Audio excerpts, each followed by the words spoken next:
প্রশাসন, হিজলা ওসি, এই পদুয়ার বাজারের হিজলা ওসি, ঠিক আছে, সে আমাদের বাসে উঠছে, বাসে উঠে আমাদেরকে বলছে কুমিল্লা মানুষকে সরি বলার জন্য, অথচ আমরা অন্যায় করি নাই। আমরা বলছি আমাদেরকে যদি এই বাসের ভিতরে জ্বালাই দেন তারপরে আমরা সরি বলবো না। নোয়াখালীর মানুষ অতীতে কারো কাছে নত হয় নাই।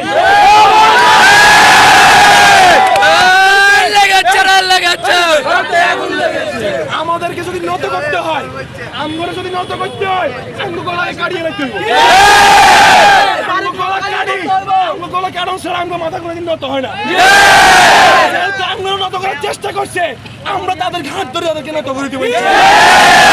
সবাই একসাথে আছেন তো?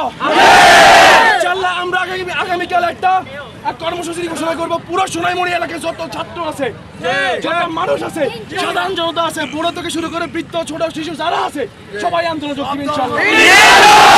আজকের মতো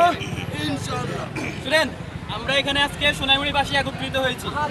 আমাদের সহজ কথা, আমাদের ভাইদের উপরে যারা হামলা করছে 24 ঘন্টার ভিতরে তাদের বিরুদ্ধে অ্যাকশন নিতে হবে, আইনের আওতায় আনতে হবে। আমরা প্রশাসনকে এতটুকু জানিয়ে দিতে চাই, আগামী 7 কর্মদিবসের ভিতরে নোয়াখালী বিভাগ বাস্তবায়নে প্রয়োজনীয় ব্যবস্থা নিতে হবে।